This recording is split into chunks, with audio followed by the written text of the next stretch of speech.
I, 28F, found out last month that I was adopted and my whole life had been a lie.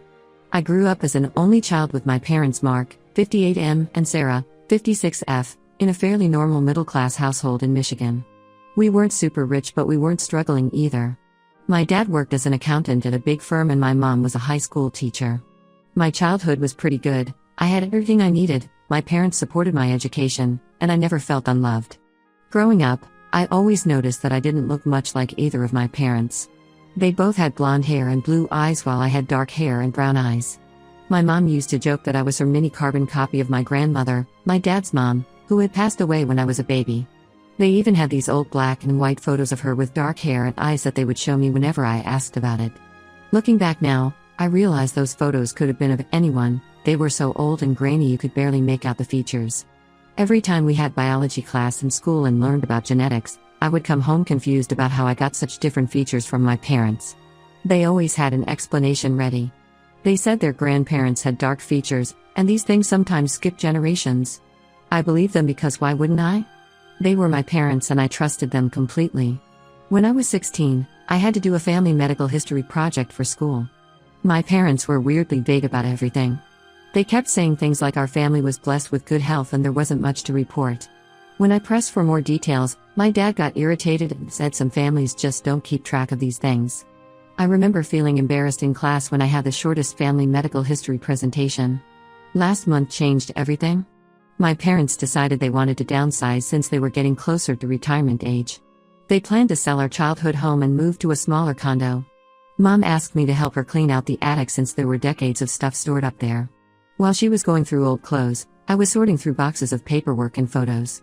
That's when I found it, a thick manila envelope stuffed behind some photo albums in a dusty box marked old tax papers.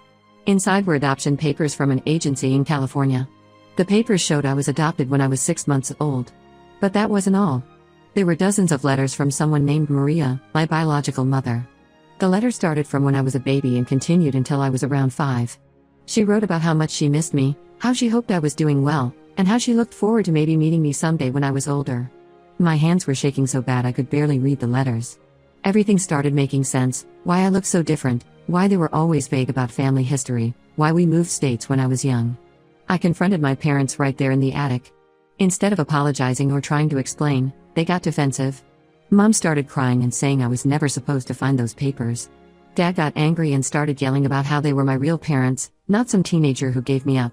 When I asked why they never told me, they said they had planned to tell me when I turned 18 but were afraid I would reject them and try to find my biological parents. The more they talked, the angrier I got. They admitted they moved from California to Michigan when I was 5 specifically to make sure my biological mother couldn't find us. They had received letters and photos from her through the adoption agency for years but hid them all because they were scared she would try to steal me back. They even made up that whole story about my grandmother looking like me and probably doctored those old photos. I couldn't believe they had maintained this lie for 28 years. Every time I questioned my appearance, every time I asked about family history, every time I wondered why we moved states, they had looked me in the eye and lied. They didn't just hide the truth, they actively created elaborate stories and fake evidence to keep me from discovering it. I was so upset I could barely breathe. I grabbed the envelope with all the papers and left immediately. My dad tried to stop me, saying those were their private documents, but I told him they were about me and my biological mother so they belonged to me. I drove straight to my best friend Emma's apartment. She helped me go through all the papers and letters that night. My parents started calling and texting nonstop as soon as I left. The messages ranged from angry, how dare I take their private papers, to guilt-tripping, after everything they did for me, this is how I repay them, to begging, please come home so we can explain everything. I couldn't deal with any of it. Everything I thought I knew about myself and my family was a lie. The next day, I went back while they were at work and packed enough clothes and personal items to last a few weeks. Emma said I could stay with her as long as I needed. I left a note telling them not to contact me because I needed time to process everything. Then I blocked their numbers and all social media contact. It's been a month now and I'm still staying at Emma's place. My parents have tried reaching me through other relatives, but I've blocked them all too. I just can't face them right now. How do you forgive 28 years of lies? How do you look at the people who raised you and see anything but betrayal? My whole identity feels like it was built on a foundation of lies. Emma thinks I'm being too harsh and should at least hear them out. She says they must have had their reasons and they did give me a good life. But I don't care about their reasons anymore. They had 28 years to tell me the truth and chose to lie instead. They robbed me of the chance to know my biological mother and any medical history I might need. They manipulated and controlled my entire life to suit their own fears and insecurities. Am I overreacting? Should I give them a chance to explain? Right now, I just feel lost and betrayed, and I don't know what to do next. Update 1. After my last post, I spent several days reading through all the adoption paperwork I took from my parents' house. The agency was based in San Francisco, and thankfully they still existed. I was nervous about contacting them, but I needed answers. I called them last Monday and explained my situation. The agency staff were incredibly helpful once I provided all the documentation and proof of my identity. They confirmed everything in the papers was legitimate and told me something that made my heart stop. My biological mother Maria had registered with their reunion registry over 20 years ago, hoping I would look for her someday. They said she had updated her contact information every year without fail. It took 3 days of paperwork and verification, but the agency finally arranged a meeting between us. Maria agreed to meet immediately when they contacted her. She even offered to fly to Michigan, but I insisted on going to California instead. I needed to get away from my adoptive parents' constant attempts to contact me, and something about returning to where I was born felt right.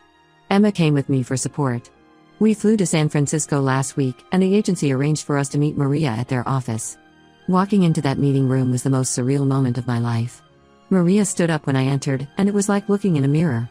We had the same dark hair, same brown eyes, same nose, even the same way of tucking hair behind our ears.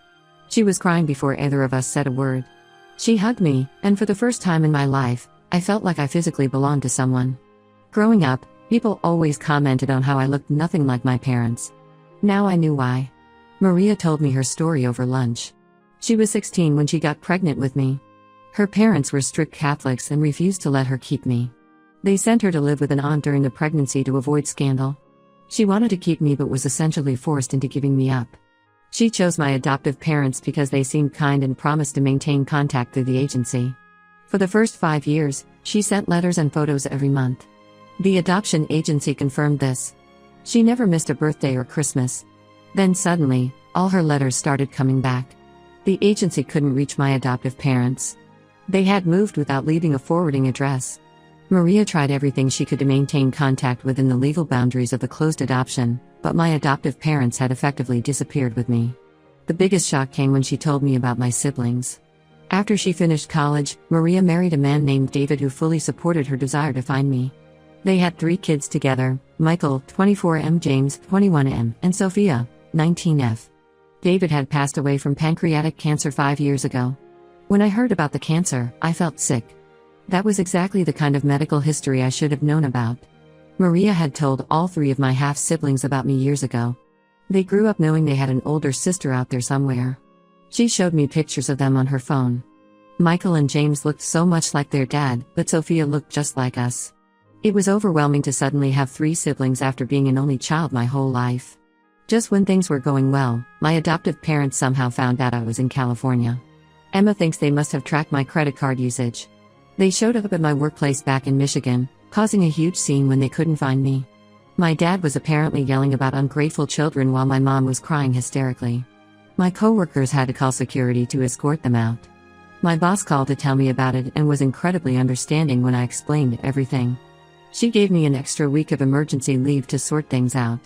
Their behavior only proved to me that I'd made the right decision cutting contact. They weren't sorry for lying, they were just sorry they got caught. Even now, they were only thinking about their own feelings, not how their actions affected me. They didn't care that they were embarrassing me at work or causing me problems. They just wanted control back. Maria invited me to come stay with her for a few days to meet my siblings. I agreed but insisted on getting a hotel room nearby. It felt too overwhelming to stay in her house right away. Emma had to fly back for work, but she made me promise to call her every day. Meeting my siblings was intense but amazing. Michael is a software engineer and reminds me so much of myself and how he analyzes everything. James is in college studying marine biology and has the same weird sense of humor I do. Sophia is still in high school but she's like a mini-me in personality and looks. They were also welcoming and excited to meet me. The most painful part was going through old family photos at Maria's house. She had kept photos of my siblings at every age and it hurt to see all the moments I missed. But what really broke me was finding out that she had kept a photo album just for me, filled with all the school pictures and update letters my adoptive parents had sent during those first 5 years. She had treasured those few glimpses into my life while my adoptive parents had hidden all traces of her from me. I'm heading back to Michigan tomorrow. I need to figure out what to do about my adoptive parents and their increasingly erratic behavior. But at least now I know where I came from. I have a whole new family who wants to know me, not control me. Maria gave me her mother's old recipe book and said it was always meant to be mine. It's the first thing I've ever owned that came from my biological family. I don't know what happens next, but for the first time since finding those adoption papers, I feel like I'm not alone. Update 2: Things have gotten so much worse with my adoptive parents since my last update. After I returned from California, they escalated their attempts to contact me. They started showing up randomly at Emma's apartment building, sometimes sitting in their car for hours just waiting. Emma's neighbors got so concerned about the strange car always parked outside that they called the police twice. They also kept coming to my workplace despite the previous incident with security. My boss had to threaten them with trespassing charges.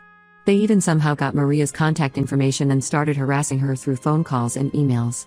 The adoption agency reported them for harassment after they called the office over 30 times in 1 week demanding information about my meeting with Maria. Last week, I finally had to get a restraining order against them.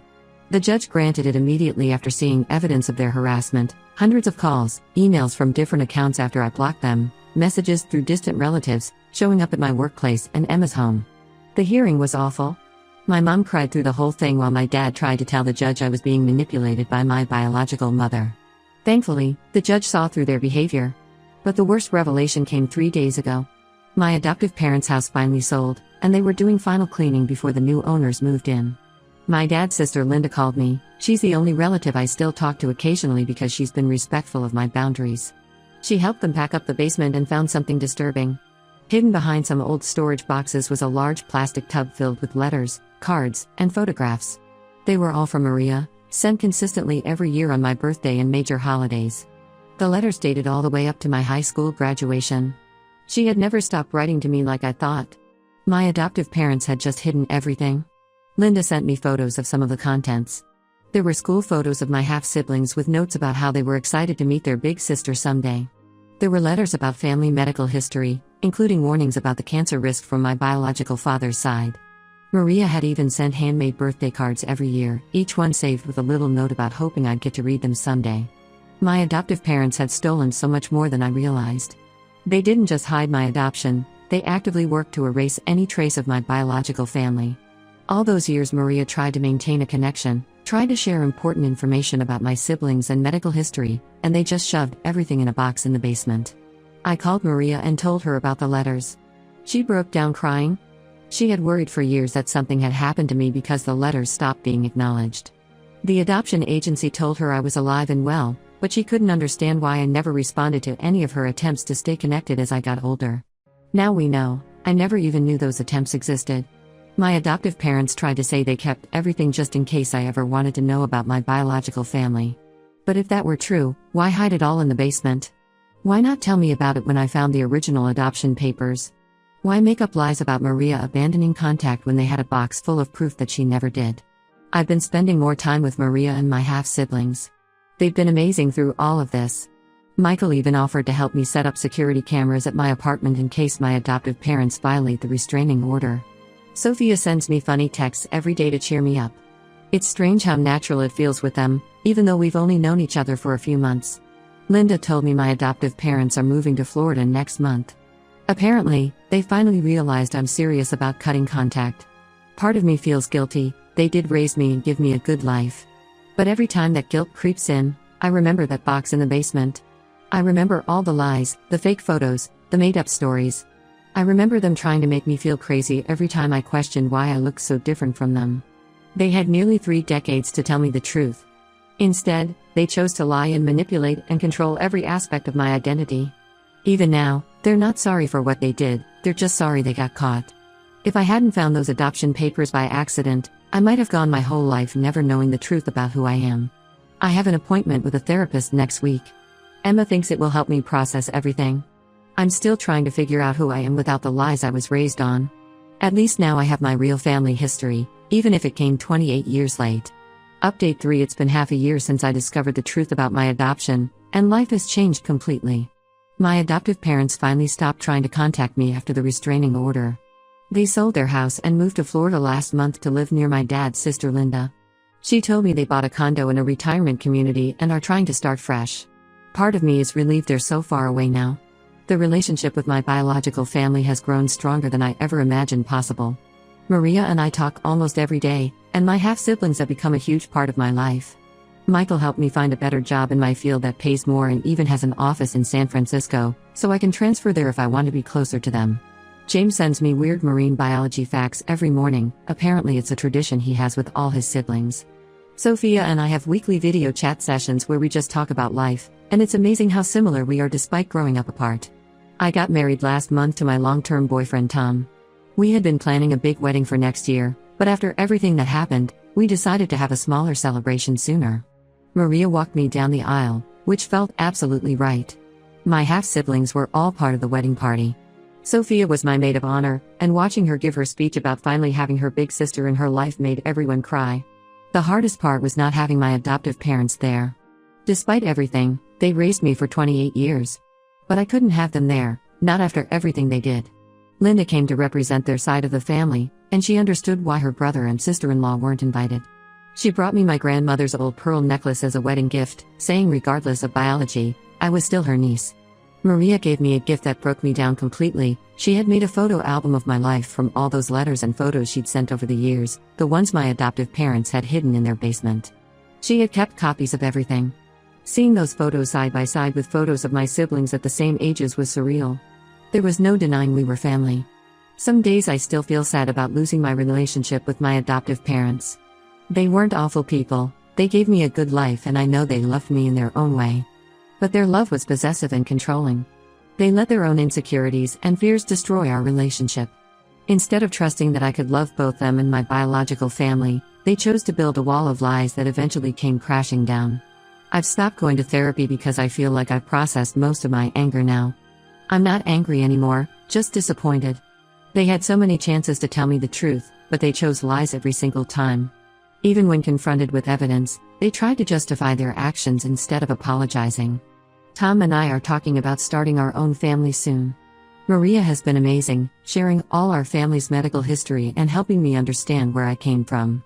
It's a relief to finally know about the cancer risk from my biological father's side, information my adoptive parents kept from me out of selfishness. I don't regret cutting contact with my adoptive parents. They made their choices for 28 years, and now I'm making mine. I have a wonderful new family who loves me unconditionally and accepts me for who I am. I have a husband who supported me through all of this chaos. I finally know who I really am and where I came from. Sometimes the truth hurts, but living a lie hurts more. This will be my last update. It's time to close this chapter and focus on building my new life, one based on truth and real love, not lies and control.